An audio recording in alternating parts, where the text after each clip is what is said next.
Så herovre ved et bord. Så hvis I vil være søde at komme herover nu med det samme, inden at forestillingen begynder.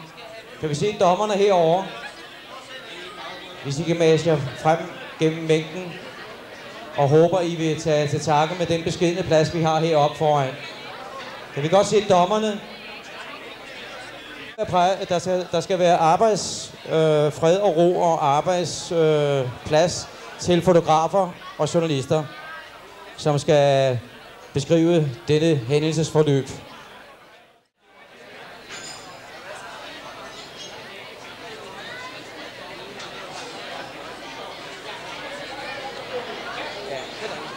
I skal sidde derovre og derovre, og der vil jeg håbe, at I kan finde en plads, så I kan sidde der. Altså dommerne og kun dommerne. Ikke dommer med følge. Kun dommere. Har vi alle dommerne på plads? I hvert fald, hvis ikke at de har meldt sig, så vil jeg sige, at så er det deres egen skyld. Og jeg håber, dommer og fotografer sidder rimeligt godt og kan se rimeligt. Det er godt. Tak. Så kan vi godt skrue op for musikken igen, for nu begynder festen om lidt.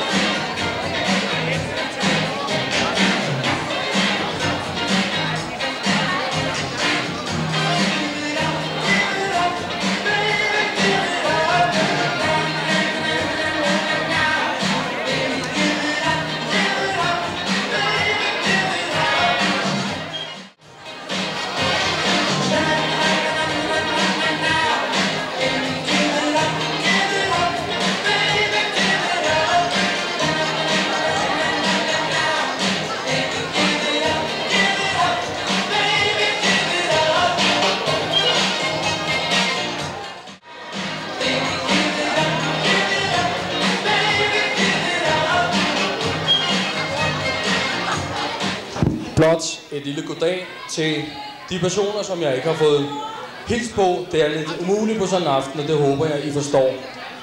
Vi skal bede jer, der sidder lidt tæt på, om at rykke lidt. I kan sidde der, jeg ved det godt, I kan sidde der, men vi har et meget fint dansehold fra Lennys Gypsy Dance, og de skulle have lidt plads. Og altså goddag til alle, jeg ikke fik hilst på. Jeg håber, vi får nogle gode billeder, og jeg håber, vi får en god stemning, når vi starter showet om få minutter. Vi ses, og denne lille hilsen blot for, at vi ikke skal være så langt fra hinanden. Jeg får jo ikke sådan lejlighed til at sige goddag på skærmen. Det har jeg gjort nu på gensyn om få sekunder, og håber, I bliver det hyggelige publikum, vi har forventet. Og tak til Øjsen Timer.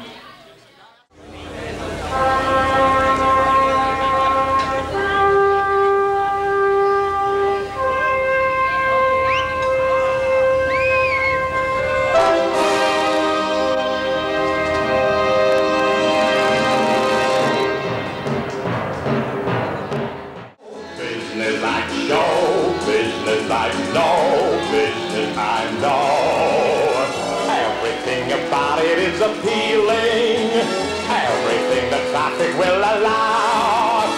Nowhere could you get that happy feeling when you are stealing that extra bar. There's no people and show, people will smile when they are low.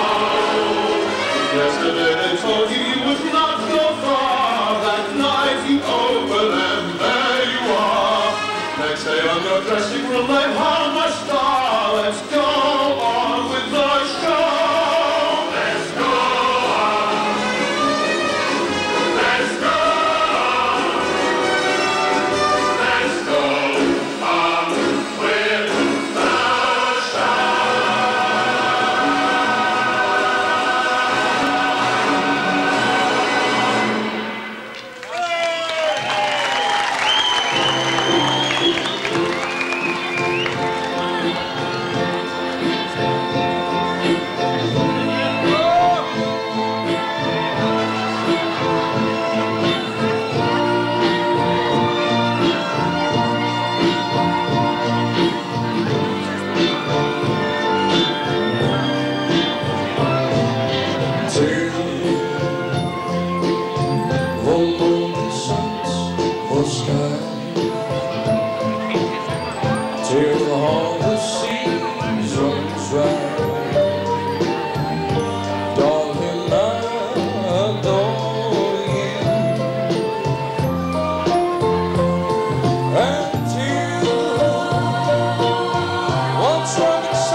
girls go.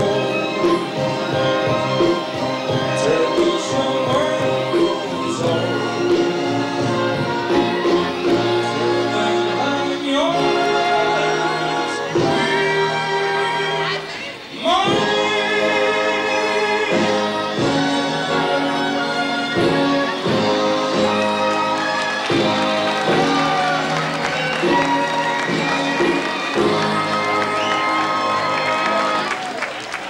Venner præsenterer Miss Danmark Show 1984. Rigtig hjertelig velkommen. Og jeg skal jo lige gøre opmærksom på, at vi i aften har premiere for... Det er jo sådan, at en turné på 80-90 byer kræver en støtte. Den har vi fået i firmaet Venner, som har gjort det muligt, at turnéen varer til 10. juni. Danmark er et lille land, men en form for samarbejde kan gøre, at en showproduktion eksisterer i mere end 14 dage på landevejen. Kort fortalt, aftens program. Vi har besøg af Lenny's Showdancers, Gypsy Dance, og endvidere skal vi også hilse på den danske Elvis Presley. Jeg læste i aviserne for ikke så længe siden, at der havde været et meget stort show. En blandt publikum havde pludselig taget førerposition, i det han samlede total opmærksomhed. Også breakdances, og det er Dixie, der har fødselsdag i aften. Han bliver Dixie.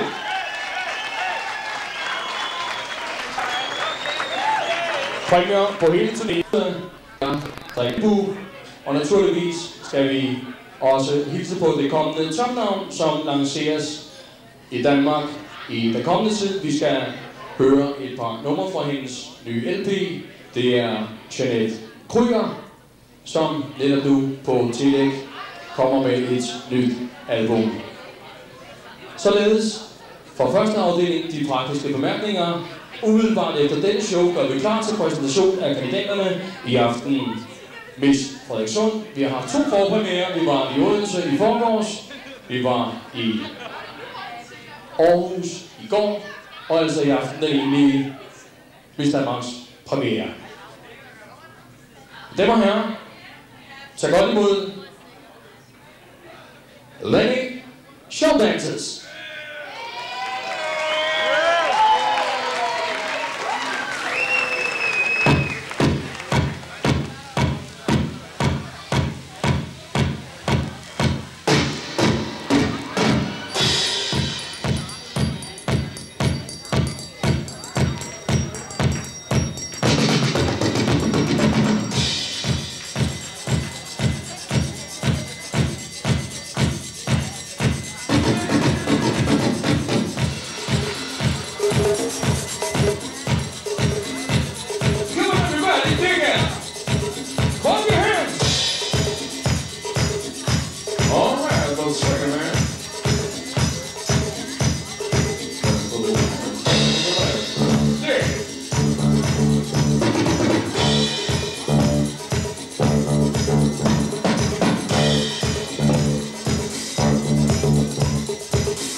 Happen while you're dancing.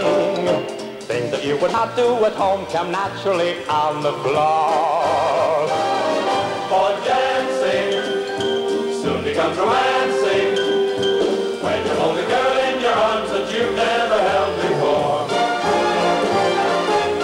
Even gals with two left feet come out alright if the gal is sweet. If by chance their cheeks should meet while dancing, things happen while you dance.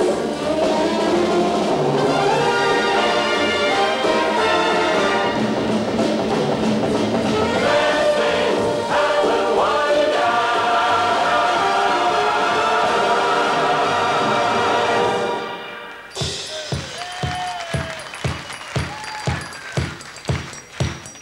All right, big man, come on everybody. Mine damer og herrer, tager godt imod dansker Elvis Presley i 1984. Come on everybody, clap your hands. All right, clap your hands, come on everybody.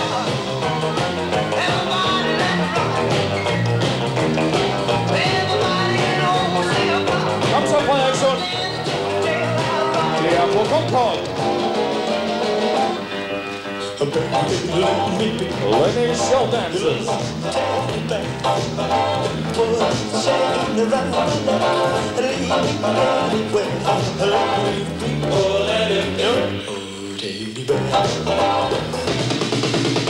You ain't nothing but a hound dog, crying all the time. You ain't nothing but a hound dog, crying all the time. Well, you ain't nothing but a rabbit and you ain't no friend of mine. You know I can't move that, sit home all alone. If you can't come around, at least please tell the phone. And don't be cruel to heart is true. I don't wanna know that love, baby, it's just you and pick it up.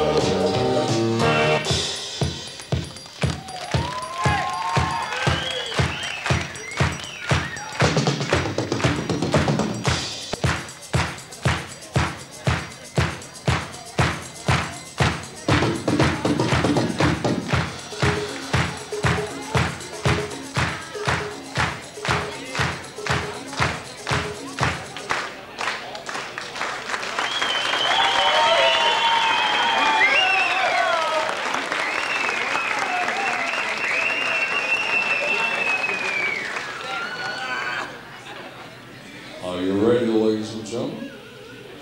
Are you ready? Are you ready, folks? Okay. Are you ready? All right. All right. All right. All right.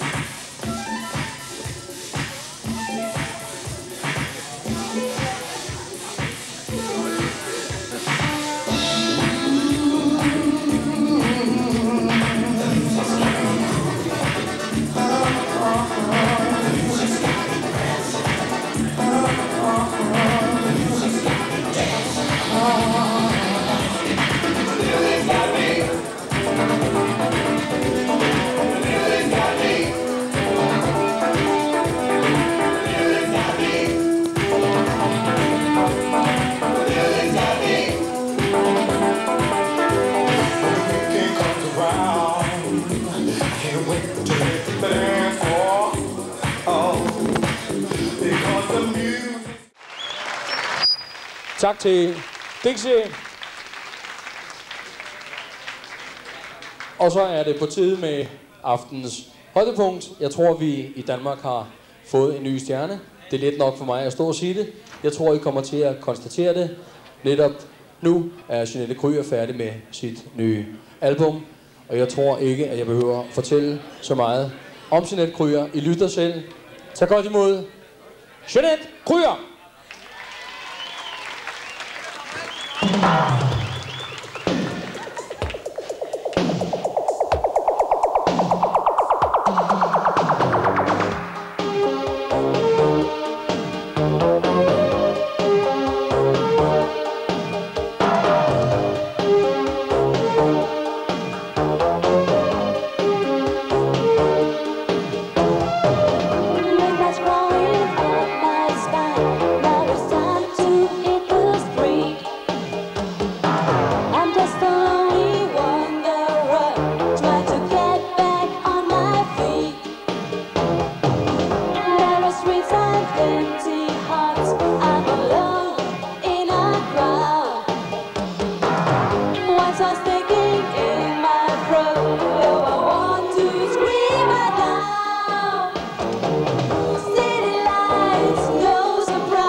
Og god aften med jer alle sammen. Det er nok dejligt at se sådan et veloplagt publikum. Bare alle tiders. Jeg vil straks gå over i et andet nummer, som er rigtig rocknummer. Et nummer, som der hedder Lovers on the Run.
var så nummeret Lovers on the Run.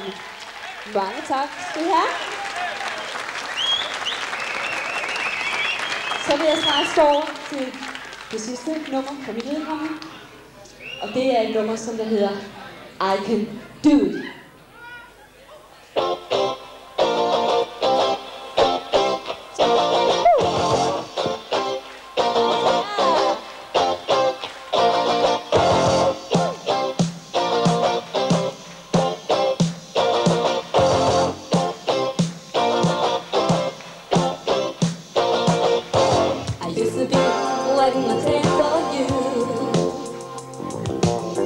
I'm a man in everything I do. But now I found these days must be over. Life always passed me by, and I didn't even notice. I can go on singing the same old song, and I'm sure this time I can't go wrong. We had a share of winning and losing.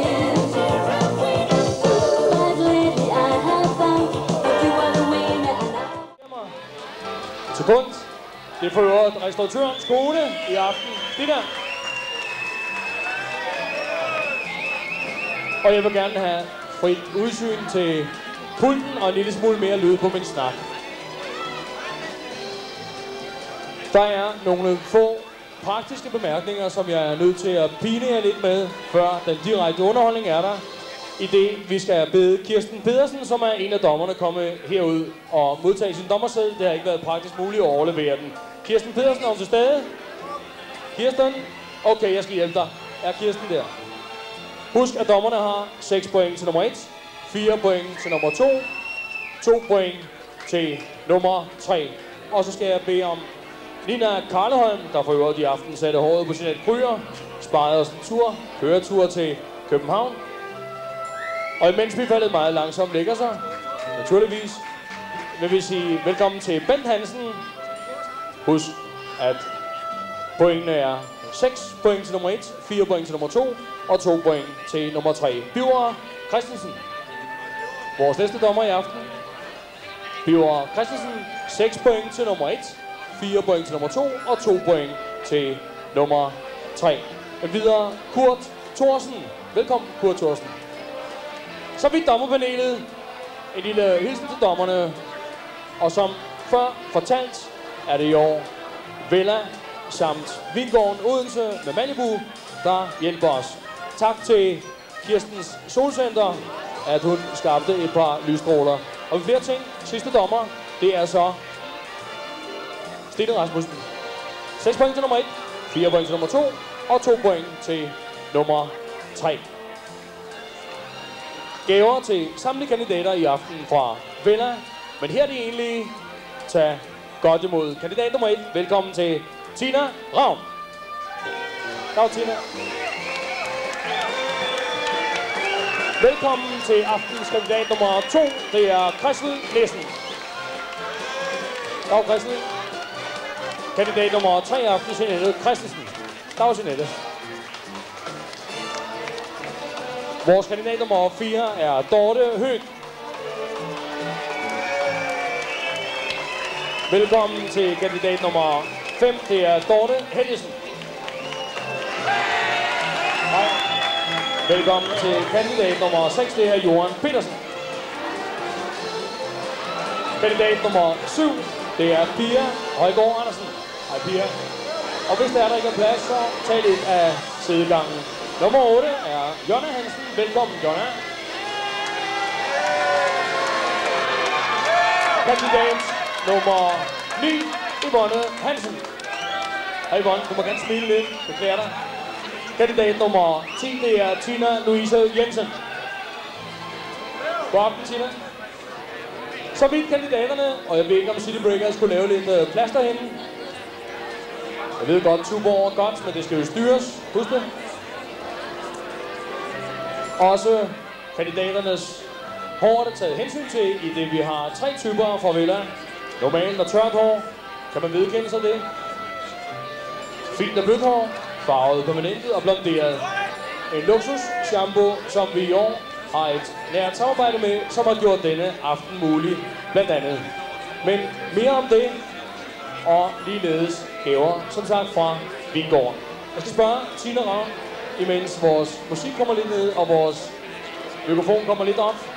Tina, en idé, et motiv med at være her i aften. Hvorfor er du her?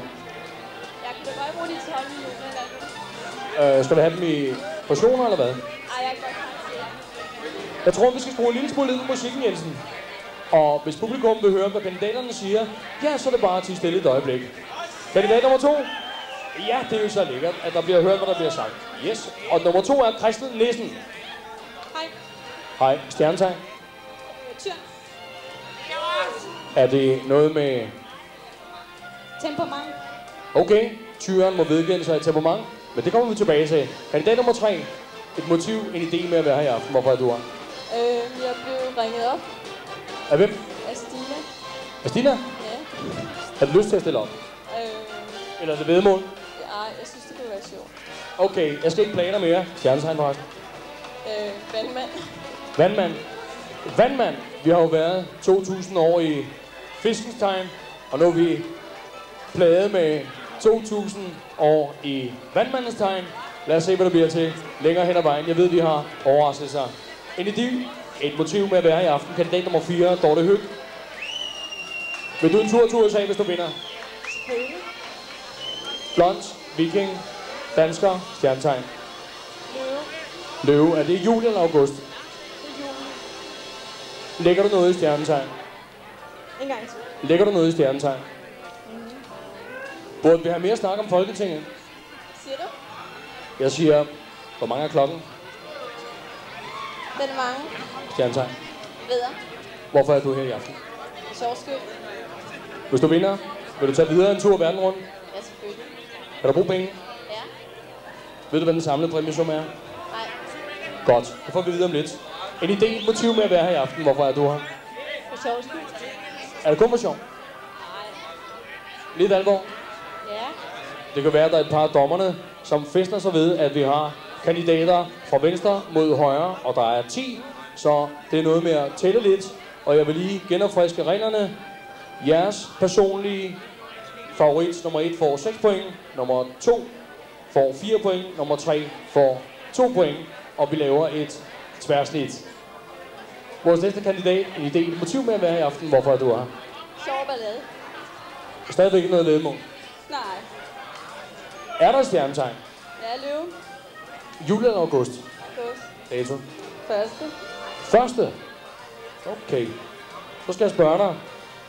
Hvem blev Miss Frederikssund 1981? Det var Annette Larsen. Nej, det gjorde Anne Mette Larsen. Idé, motiv med at være her i aften? Ja, for sjov skyld. Det er ikke noget, jeg aftalt. Jeg tænker på Kirsten Solcenter eller sådan noget. Ikke? Okay. En idé, motiv med at være her. Hvorfor er du her? Det skal jeg ikke have. Og Tarzan der med den dybe stemme får en tur bagefter. Vi ved, vi har et par kandidater der, men ikke tilladt at gå med pistol, så du får den helt solo. Hvorfor er du her? Hvis du vinder, vil du tage de udenlandsrejser, der er. Det er et år, det drejer sig om. Ja, det tror jeg. Og vi er så heldige, at Lenny, som har stået for aftenens dans og koreografi, giver os en lille hånd. Lenny! Kandidat nummer 1, tak til Tina Ravn. Kandidat nummer 2, Christian Nissen. Hilsen fra vælger til kandidat nummer 2, det er Christian Nissen. Nummer 3 er Jeanette Christensen. Jeanette Christensen, kandidat nummer 3. Der er en lille hilsen også, og det er fra Centrum Radio. Naturligvis venter der flere gaver. Nummer 4, Dorte Høg. Nummer 5, Dorte Helgesen. Nummer 6, Johan Petersen. Nummer 7, Pia Højgaard Andersen. Nummer 8, Jonna Hansen. Nummer 9, Yvonne Hansen. Nummer 10, Tina Louise Jensen. Så vidt er vi kun afventende på dommernes votering på gensyn om ganske få minutter, hvor vi præsenterer Miss Frederikssund på vej mod titlen Miss Danmark 1904. Så vidt tak til Bella Malibu, Kirsten Solcenter, og vi tager godt imod aftenens kandidat nummer 3. Velkommen igen til Yvonne Hansen.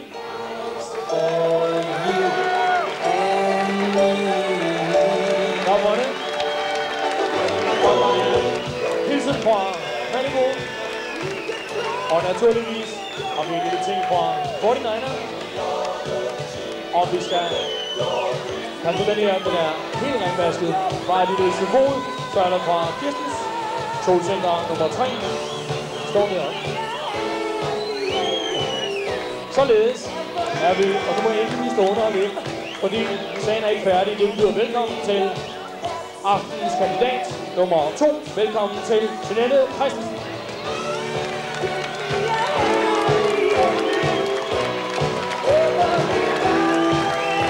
Du bliver stående her. Skal jeg sørge for, at du får præmierne i det. Der er en hilsen fra Malibu. Pas godt på den. En lille ting. Overraskelse til du kommer hjem. Og naturligvis her fra Kirsten Solcenter. Lille hilsen. Flot symbol. Ikke desto mindre. Også fra 49'ere. Lille hilsen på gensyn et andet sted, hvis du får lyst. Så damer og herrer, aftenen er klar. Miss Frederikssund 1984. Og det er Dorte Høeg.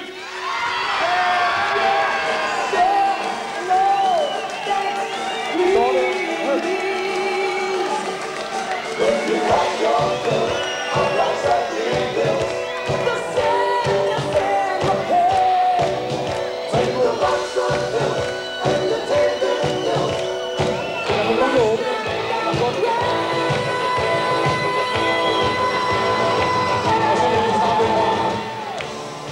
Solcenter, lille hilsen, Centrum Radio, lille gave.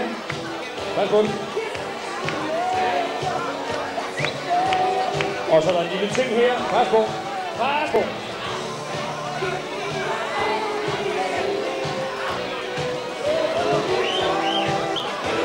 Ja, ja. Hvis du taber noget, så får du noget nyt. Den endelige fanfare videre. Tak til jer. Tak til kandidaterne. Tak. Husk, dette er en lille spøj, som blot er til for at forskyde vores hverdag. Miss Frederikssund 1984. Dorte Høeg.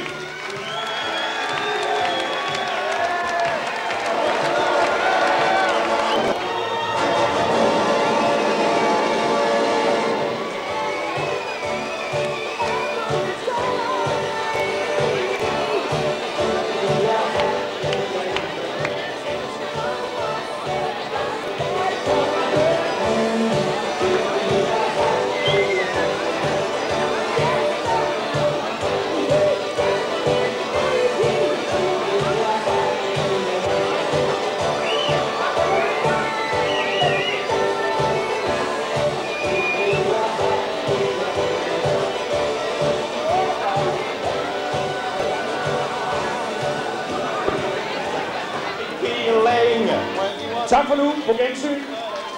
Måske til en semifinale, ellers i